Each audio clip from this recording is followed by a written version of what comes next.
all of you in my channel विधि ज्ञान। Friends, मैंने इससे पहले की वीडियो में आपको एक फॉर्मूला दिया था आर्टिकल 52 से लेकर आर्टिकल 62 इंडियन कॉन्स्टिट्यूशन को लर्न करने का, जो कि रिलेट करते थे प्रेसिडेंट को। और अपनी आज की इस वीडियो में मैं फॉर्मूला लेकर के आई हूँ आर्टिकल 63 से लेकर आर्टिकल 60 को लर्न करने का, जो डील करते हैं वाइस प्रेसिडेंट को। फ्रेंड्स, प्रेसिडेंट, वाइस प्रेसिडेंट ये काफी इंपॉर्टेंट टॉपिक है इंडियन कॉन्स्टिट्यूशन के, और ऑलमोस्ट हर एक प्री एग्जाम्स में इनसे क्वेश्चंस बनते ही हैं। पर हमसे गलतियां ये हो जाती है कि ये आर्टिकल हम मुंह पे नहीं लर्न कर पाते, इनके अंदर की बात तो हमें ध्यान होती है।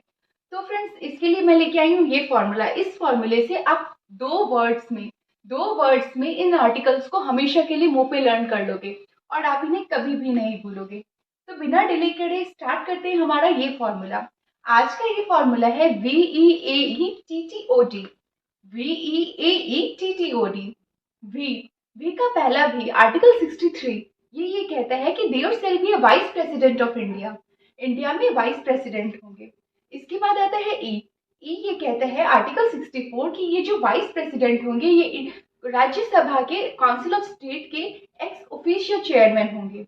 ई से शुरू होते हैं ex officio chairman of council of state. और इस आर्टिकल में ये भी कहा गया है कि जब vice president as a president act करेंगे तो उन्हें काउंसिल ऑफ स्टेट यानी राज्यसभा के चेयरमैन होने के कारण जो भी ड्यूटीज परफॉर्म वो करते हैं वो उन्हें नहीं करनी होंगी। अब वो ड्यूटीज परफॉर्म नहीं करेंगे तो उन्हें राज्यसभा के चेयरमैन को मिलने वाले सैलरी अलाउंसेस वो उस वक्त उनको नहीं मिलेंगे। इसके बाद आता है ए ये कहता है एक्ट। ए से है एक्ट कि प्रेसिडेंट का वाइस प्रेसिडेंट की तरह एक्ट करेंगे। तो इसमें आर्टिकल 65 में ये बताया गया है कि president as a vice president act करेंगे कुछ कंटिजेंसी में, लाइक प्रेसिडेंट की ऑफिस वेकेंट है, उनकी रिजाइनेशन, उनके रिमूवल या फिर उनकी डेथ के कारण। तो ऐसी सिचुएशन में जब तक प्रेसिडेंट का सक्सेसर एंटर नहीं कर लेता तब तक वाइस प्रेसिडेंट उनकी ड्यूटीज परफॉर्म करेंगे। या प्रेसिडेंट का ऑफिस वेकेंट है क्योंकि प्रेसिडेंट इलनेस के कारण अपना वर्क परफॉर्म नहीं कर पा रहे हैं, तो भी वाइस प्रेसिडेंट उनका वर्क परफॉर्म करेंगे। इस आर्टिकल में ये भी कहा गया है कि जब वाइस प्रेसिडेंट का एक्ट परफॉर्म करेंगे तो वो इंटाइटल्ड होंगे उन सैलरी अलाउंसेस और इमोल्यूमेंट्स की जो प्रेसिडेंट को दी जाती है। इसकी बात आता है ई यानी आर्टिकल 66। ये बात करता है इलेक्शन ऑफ वाइस प्रेसिडेंट कि वाइस प्रेसिडेंट का इलेक्शन कैसे होगा। तो इसमें बताया गया है कि वाइस प्रेसिडेंट का इलेक्शन होगा एक इलेक्टोरल कॉलेज के द्वारा, जिसमें कंसिस्ट होंगे member both houses of parliament और लेजिस्लेचर ऑफ स्टेट। अब अगर मैं आपसे ये कहूँ सी वाइस प्रेसिडेंट का इलेक्शन हो रहा है तो आप कहोगे क्यों? फ्रेंड्स, ध्यान देना मेरी इस लाइन पे। मैं अगर आपसे ये कहूँ कि सी वाइस प्रेसिडेंट का इलेक्शन हो रहा है तो आप कहोगे क्यों? तो इस इलेक्शन में कंसिस्ट है हमारा सी क्यों। सी से है कंडीशन और क्यू से है क्वालिफिकेशन। तो इस इलेक्शन वाले आर्टिकल 66 में ये दोनों ही बात कही गई है। कई बार प्री एग्जाम्स में ऐसे क्वेश्चन बनते हैं कि वाइस प्रेसिडेंट की क्वालिफिकेशन कौन से आर्टिकल में है, तो हम कंफ्यूज हो जाएंगे। या हो सकता है अगर हमें याद भी रह जाए कि आर्टिकल 66 में तो अब इसके क्लॉज 1 में है, 2 में है या 3 में है, ऐसी किसी में। वहां पे क्या होता है ना, एग्जाम में काफी प्रेशर होता है, तो उस प्रेशर में आके ये छोटी मोटी गलतियां हो जाती है। तो मुझे ऐसा लगता है कि अगर हम इन ट्रिक्स के साथ इनको लर्न करते हुए चले तो प्रेशर में आने पर भी हमसे ये गलतियां नहीं होगी। तो सी क्यों। अब हम बात करेंगे सी की। सी बात करते हैं वाइस प्रेसिडेंट के ऑफिस की कंडीशंस। क्या कंडीशंस होंगी? ये कहता है कि वाइस प्रेसिडेंट मेंबर नहीं होने चाहिए हाउसेज ऑफ पार्लियामेंट के या लेजिस्लेचर ऑफ स्टेट के। अगर कोई मेंबर हाउसेज ऑफ पार्लियामेंट का यानी लोकसभा या राज्यसभा का कोई member as a vice president elect हो जाता है या स्टेट लेजिस्लेचर का कोई member as a vice president elect हो जाता है तो उनको अपनी सीट वेकेट करनी होगी उस डेट से जब उनका इलेक्शन में वो इलेक्ट हो जाएंगे एज ए वाइस प्रेसिडेंट। इसके बाद आता है क्यों ये बताता है क्वालिफिकेशन।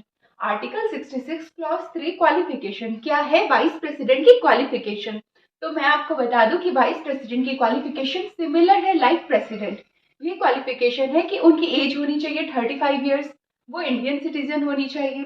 ये दोनों ही बात हमने पहले प्रेसिडेंट वाले आर्टिकल्स में भी जानी थी, पर एक थोड़ा सा डिफरेंस आता है ये कि प्रेसिडेंट क्वालिफाइड होने चाहिए कि वो एज ए लोकसभा के मेंबर उनका इलेक्शन हो सके, और वहीं वाइस प्रेसिडेंट की क्वालिफिकेशन होनी चाहिए कि वो क्वालिफाइड हो कि उनका राज्यसभा में इलेक्शन हो सके, क्योंकि ऑब्वियसली उनको चेयरमैन बनाया जाएगा काउंसिल ऑफ स्टेट राज्यसभा का। तो उनके लिए वो क्वालिफिकेशन जरूरी है कि वो राज्यसभा के एज ए मेंबर, राज्यसभा के मेंबर के जैसे वो क्वालिफाइड हो सके। अब हम बात करेंगे हमारी दूसरे वर्ड की, जो है TTOD। TTOD, टी बताता है वाइस प्रेसिडेंट की ऑफिस की टर्म। टर्म बताई गई है 5 इयर्स। 5 इयर्स तक वाइस प्रेसिडेंट अपना ऑफिस हेल्ड करेंगे। अब रिमूवल की, वाइस प्रेसिडेंट को कैसे रिमूव किया जाएगा? वाइस प्रेसिडेंट को जब काउंसिल ऑफ स्टेट यानी राज्यसभा के सारे मेंबर मिलकर के एक चार्ज लेकर के आते हैं, और जब लोकसभा उस चार्ज को पास कर देती है, तो उस चार्ज का इफेक्ट, रिजोल्यूशन का इफेक्ट होगा वाइस प्रेसिडेंट का रिमूवल। वाइस प्रेसिडेंट रिजाइनेशन किसको देंगे? तो वाइस प्रेसिडेंट रिजाइन करेंगे प्रेसिडेंट को। प्रेसिडेंट को जब रिजाइनेशन देनी होगी तो वो देंगे चीफ जस्टिस ऑफ इंडिया को, क्योंकि उनके ऊपर चलो सुप्रीम कोर्ट चली गई तो वो चीफ जस्टिस ऑफ इंडिया को रिजाइनेशन दे देंगे। पर वाइस प्रेसिडेंट के ऊपर ही प्रेसिडेंट, इंडिया के फर्स्ट सिटीजन प्रेसिडेंट, तो वो अपना रिजाइनेशन देंगे प्रेसिडेंट को। इसके बाद हमारे लेटर में आता है दूसरा टी, TTOD। पहले टी की हमने बात की, जो है टर्म ऑफ ऑफिस। दूसरा टी है time for filling vacancy of office of vice president की, वाइस प्रेसिडेंट के ऑफिस की वैकेंसी कब आएगी। तो यहाँ पे भी जब वाइस प्रेसिडेंट जब तक अपने ऑफिस में बने रहेंगे, उनकी टर्म एक्सपायर नहीं होगी, उस ड्यूरिंग उनकी ऑफिस की वैकेंसी आ सकती है। इसके बाद है ओ। अब वाइस प्रेसिडेंट ओथ किसके सामने लेंगे? ओ से ओथ, वाइस प्रेसिडेंट ओथ लेंगे प्रेसिडेंट ऑफ इंडिया के सामने। फिर आता है डी। डी एक इम्पॉर्टेंट आर्टिकल है, क्योंकि डी ये कहता है कि पहले बताई गई है कुछ सिचुएशंस जिसमें vice president as a president act करेंगे, पर कुछ सिचुएशंस ऐसी अराइज होती है जो इस चैप्टर में नहीं बताई गई है। तो वहां इस डी के अंदर आर्टिकल 70 के अंदर पार्लियामेंट को ये पावर दिया गया है कि पार्लियामेंट बाय लॉ कन्फर कर दे वाइस प्रेसिडेंट को वो उन कंटिजेंसी में एज ए प्रेसिडेंट एक्ट करने का पावर, जो इस चैप्टर में प्रोवाइड नहीं की गई है। तो फ्रेंड्स, कैसा लगा आपको ये वीडियो? इस फॉर्मूला को 3 बार लिखकर जरूर प्रैक्टिस करें, और इनसे रिलेटेड प्रेसिडेंट, वाइस प्रेसिडेंट के MCQ, इन फॉर्मूलाज को प्रैक्टिस करने के बाद आप जरूर सॉल्व करें। मेरा विश्वास है कि एक भी MCQ आपसे गलत नहीं होगा। तो अगर आपको ये वीडियो अच्छी लगी तो इसे लाइक करें, शेयर करें, सब्सक्राइब करें। Thank you.